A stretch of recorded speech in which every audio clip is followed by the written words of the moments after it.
ओम शांति। 26 अगस्त की बाबा की मुरली। मीठे बच्चे, बड़ा बाबा, तुम बड़े आदमियों को ज़्यादा मेहनत नहीं देते, सिर्फ 2 अक्षर याद करो, अलफ और बे। प्रश्न, रूहानी बाप का मुख्य कर्तव्य कौन सा है जिसमें ही बाप को मज़ा आता है? उत्तर, रूहानी बाप का मुख्य कर्तव्य है पतितों को पावन बनाना। बाप को पावन बनाने में ही बहुत मज़ा आता है। बाप आते ही हैं बच्चों की सद्गति करने, सबको सतो प्रधान बनाने, क्योंकि अब घर जाना है।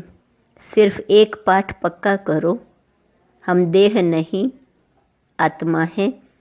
इसी पाठ से बाप की याद रहेंगी और पावन बनेंगे। ओम शांति। रूहानी बाप बैठ रूहानी बच्चों को समझाते हैं। बाप को भी मज़ा आता है तुम बच्चों को पवित्र बनाने में, इसलिए कहते हैं पतित पावन बाप को याद करो। सर्व का सद्गति दाता वह एक बाप ही है और कोई है नहीं। यह भी तुम अभी समझते हो कि अब घर जाना है जरूर। पुरुषार्थ ज़्यादा करने के लिए बाप कहते हैं याद की यात्रा जरूरी है। याद से ही पावन बनेंगे। फिर है पढ़ाई। पहले अलफ बाप को याद करो, पीछे यह बादशाही जिसके लिए तुमको डायरेक्शन देते हैं। तुम जानते हो 84 जन्म कैसे लेते हैं। सतो प्रधान से तमो प्रधान बनते हैं। सीढ़ी नीचे उतरना होता है, अब फिर सतो प्रधान बनना है। सतयुग है पावन दुनिया, वहाँ एक भी पतित नहीं। सतयुग में यह बातें होती नहीं। मूल बात है पावन बनने की। अभी तो पवित्र बनो, तभी नई दुनिया में आएंगे और राज्य करने के लायक बनेंगे। सबको पावन बनना ही है, वहाँ पतित होते ही नहीं। जो अभी सतो प्रधान बनने का पुरुषार्थ करते हैं वही पावन दुनिया के मालिक बनेंगे। मूल बात ही एक है, बाप को याद करने से सतो प्रधान बनना है। बाप कोई ज़्यादा मेहनत नहीं देते हैं, सिर्फ कहते हैं अपने को आत्मा समझो। बार बार कहते हैं पहले यह पाठ पक्का करो, हम देह नहीं हम आत्मा हैं बस। बड़े आदमी जास्ती नहीं पढ़ते हैं, 2 अक्षर में ही सुना देते हैं। बड़े आदमी को तकलीफ नहीं दी जाती है। तुम जानते हो सतो प्रधान से तमो प्रधान बनने में कितने जन्म लगे हैं। 63 जन्म नहीं कहेंगे, 84 जन्म लगे हैं। यह तो निश्चय है ना, हम सतो प्रधान थे, स्वर्गवासी अर्थात सुखधाम के मालिक थे। सुखधाम था जिसको ही आदि सनातन देवी देवता धर्म कहा जाता है। थे वह भी मनुष्य, सिर्फ दैवी गुण वाले थे। इस समय हैं आसुरी गुण वाले मनुष्य। यह तो शास्त्रों में लिख दिया है कि असुरों और देवताओं की युद्ध लगी, तब देवताओं का राज्य स्थापन हुआ। यह तो बाप समझाते हैं तुम पहले असुर थे, बाप ने आकर ब्राह्मण बनाए। ब्राह्मण से देवता बनाने की युक्ति बताई है। बाकी असुरों और देवताओं की लड़ाई की तो बात ही नहीं। देवताओं के लिए कहा जाता है अहिंसा परमो धर्म। देवता कभी लड़ाई थोड़े ही करते, हिंसा की बात हो न सके। सतयुग में दैवी राज्य में लड़ाई कहाँ से आई? सतयुग के देवता यहाँ आकर असुरों से लड़ेंगे या असुर वहाँ देवताओं के पास जाकर लड़ेंगे? हो नहीं सकता। यह है पुरानी दुनिया, वह है नई दुनिया, फिर लड़ाई कैसे हो सकती? भक्ति मार्ग में तो मनुष्य जो सुनते हैं वह सत सत करते रहते हैं। कोई की बुद्धि नहीं चलती है, बिल्कुल ही पत्थर बुद्धि है। कलयुग में पत्थर बुद्धि, सतयुग में पारस बुद्धि होते हैं। राज्य ही है पारसनाथ का, यहाँ तो राज्य है नहीं। द्वापर के राजाएं भी अपवित्र थे। रत्न जड़ित ताज का ताज था, लाइट का नहीं, अर्थात पवित्रता नहीं थी। वहाँ सब पवित्र थे। इसका मतलब यह नहीं कि लाइट कोई ऐसे ऊपर खड़ी रहती है, नहीं। चित्र में पवित्रता की निशानी लाइट दिखाई है। इस समय तुम भी पवित्र बनते हो। तुम्हारी लाइट कहाँ है? तुम जानते हो, बाप से योग रख पवित्र बनते हैं। वहाँ विकार का नाम नहीं। विकारी रावण राज्य ही खत्म हो जाता है। यहाँ रावण दिखाते हैं, यह सिद्ध करने के लिए कि अभी रावण राज्य है। रावण को हर वर्ष जलाते हैं परंतु जलता नहीं है। तुम उन पर विजय पाते हो, फिर यह रावण होगा ही नहीं। तुम हो अहिंसक। तुम्हारी विजय योग बल से होती है। याद की यात्रा से तुम्हारे जन्म जन्मांतर के सब विकर्म विनाश होने हैं। जन्म जन्मांतर अर्थात कब से? विकर्म कब शुरू होते हैं? पहले पहले तो तुम आदि सनातन देवी देवता धर्म वाले ही आए हो। सूर्यवंशी, फिर चंद्रवंशी में 2 कला कम हो जाती हैं। फिर आहिस्ते आहिस्ते कला कम होती जाती हैं। अब मूल बात है, बाप को याद कर सतो प्रधान बनना है। जो कल्प पहले सतो प्रधान बने थे वही बनेंगे, आते रहेंगे। नंबरवार तो होते हैं। फिर ड्रामा अनुसार जब आएंगे तो भी नंबरवार ऐसे ही आएंगे, आकर जन्म लेंगे। ड्रामा कितना विचित्र बना हुआ है, इसको जानने के लिए भी समझ चाहिए। जैसे तुम नीचे उतरे हो, अब फिर चढ़ना है। नंबरवार ही पास होंगे, फिर नंबरवार नीचे आएंगे। तुम्हारी एम ऑब्जेक्ट है सतो प्रधान बनने की। सब तो फुल पास नहीं होते हैं। 100 मार्क्स से फिर कम कम होते जाते हैं। इसलिए बहुत पुरुषार्थ करना है। इस पुरुषार्थ में ही फेल होते हैं। सर्विस करना तो सहज है। म्यूजियम में तुम किस रीति समझाते हो, उससे हर एक की पढ़ाई का मालूम पड़ जाता है।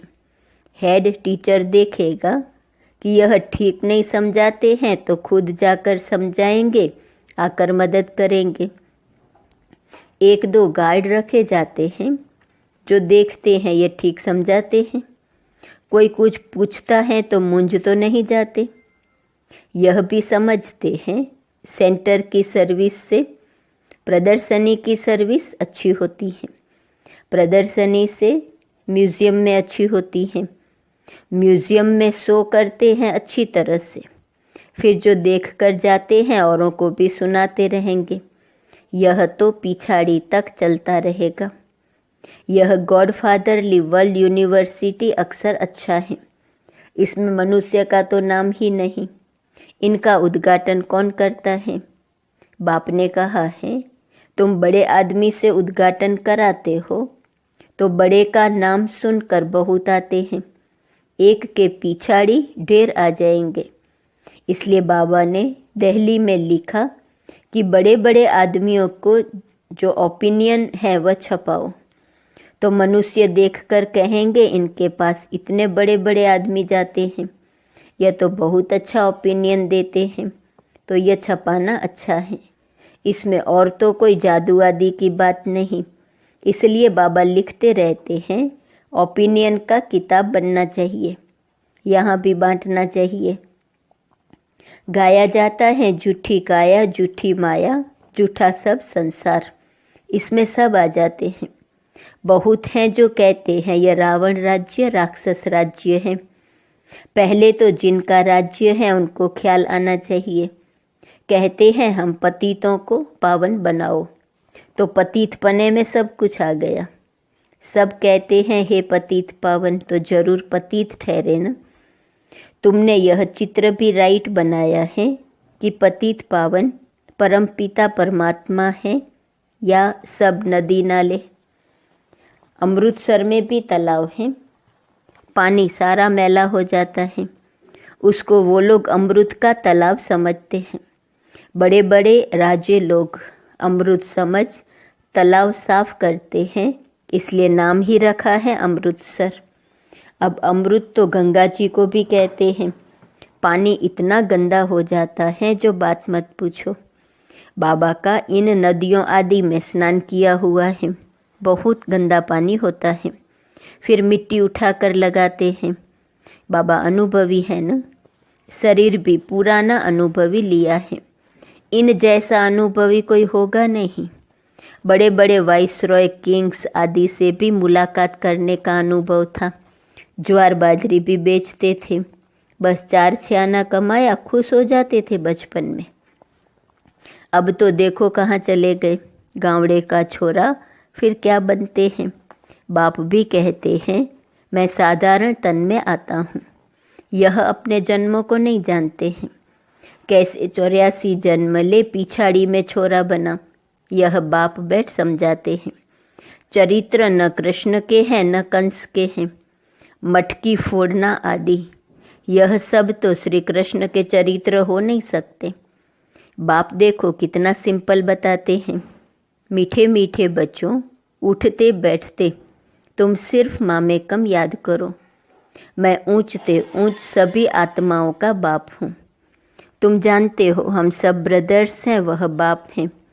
हम सभी ब्रदर्स एक बाप को याद करते हैं, वह तो है भगवान। हे ईश्वर कहते हैं परंतु जानते कुछ भी नहीं। बाप ने अभी परिचय दिया है। ड्रामा के प्लान अनुसार इनको गीता का युग कहा जाता है, क्योंकि बाप आकर ज्ञान सुनाते हैं जिससे ऊंच बनते हो। आत्मा भी शरीर धारण कर फिर उवाच करती है। बाप को भी दिव्य अलौकिक कर्तव्य करना है तो शरीर का आधार लेते हैं।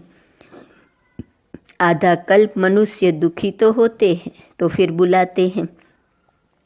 बाप कल्प में एक ही बार आते हैं, तुम तो बार बार पार्ट बजाते हो।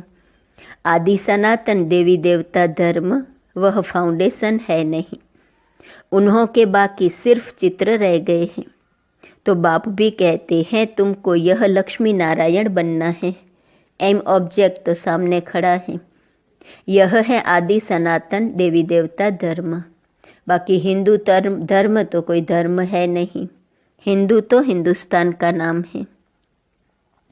जैसे सन्यासी ब्रह्म अथवा रहने के स्थान को भगवान कह देते हैं, वैसे यह फिर रहने के स्थान को अपना धर्म कह देते हैं।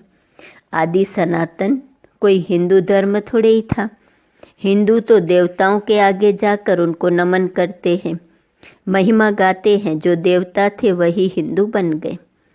धर्म भ्रष्ट, कर्म भ्रष्ट हो गए हैं और सभी धर्म कायम है। यह देवता धर्म प्रायः लोप है। आपे ही पूज्य थे, फिर पुजारी बन देवताओं की पूजा करते हैं। कितना समझाना पड़ता है। श्री कृष्ण के लिए भी कितना समझाते हैं। वह स्वर्ग का पहला प्रिंस है, तो 84 जन्म भी उनसे ही शुरू होंगे।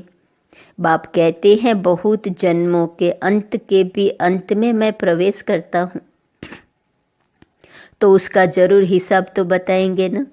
यह लक्ष्मी नारायण ही नंबर 1 में आए थे, तो जो पहले हैं वही फिर लास्ट में जाएंगे।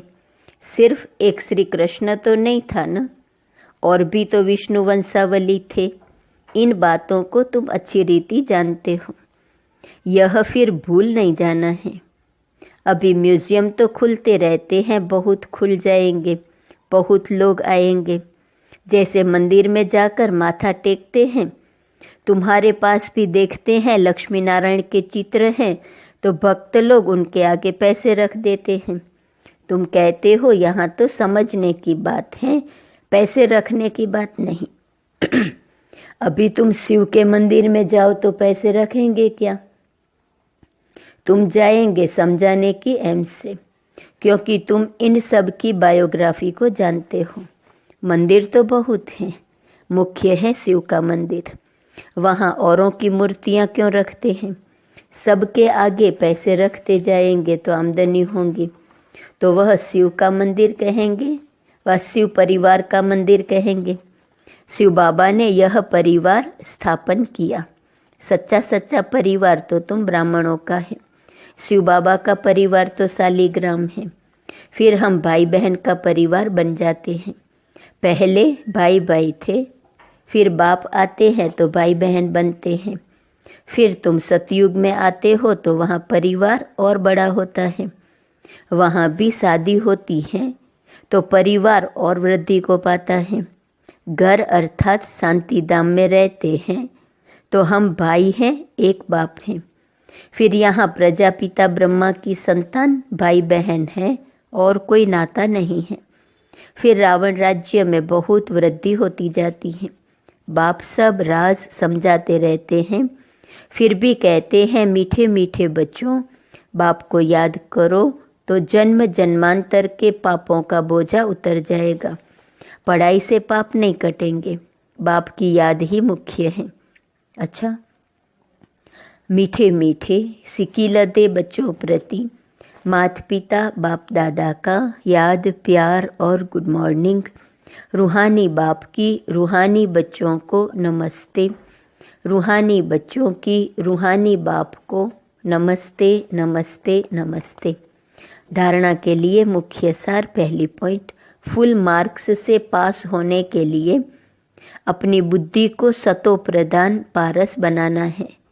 मोटी बुद्धि से महीन बुद्धि बन ड्रामा के विचित्र राज को समझना है। दूसरी पॉइंट, अभी बाप समान दिव्य और अलौकिक कर्म करने हैं। डबल अहिंसक बन योग बल से अपने विकर्म विनाश करने हैं। वरदान, कर्म और योग के बैलेंस द्वारा ब्लेसिंग का अनुभव करने वाले कर्म योगी भव। कर्म योगी अर्थात हर कर्म योग युक्त हो। कर्म योगी आत्मा सदा ही कर्म और योग का साथ अर्थात बैलेंस रखने वाली होंगी। कर्म और योग का बैलेंस होने से हर कर्म में बाप द्वारा तो ब्लेसिंग मिलती ही है, लेकिन जिसके भी संबंध संपर्क में आते हैं उनसे भी दुआएं मिलती हैं। कोई अच्छा काम करता है तो दिल से उसके लिए दुआएं निकलती हैं कि बहुत अच्छा है। बहुत अच्छा मानना ही दुआएं हैं। स्लोगन, सेकंड में संकल्पों को स्टॉप करने का अभ्यास ही कर्मातीत अवस्था के समीप लाएगा। आज का स्वमान, मैं खुशियों की डांस करने वाली हूँ। अव्यक्त इशारे की पॉइंट 26 अगस्त। संगम युग खुशियों का युग है। इस समय सर्व विघ्नों को आधा कल्प के लिए विदाई मिल जाती है। इसलिए सदा याद रखो कि हम कल्प कल्प के विजय रत्न हैं। दिल में विजय का नगाड़ा बजता रहे। जैसे विजय की सहनाइयाँ बजती हैं, ऐसे याद द्वारा बाप से कनेक्शन जोड़ा और सदा यह सहनाइयाँ बजती रहे। अंदर में खुशी की डांस चलती रहे। ओम शांति।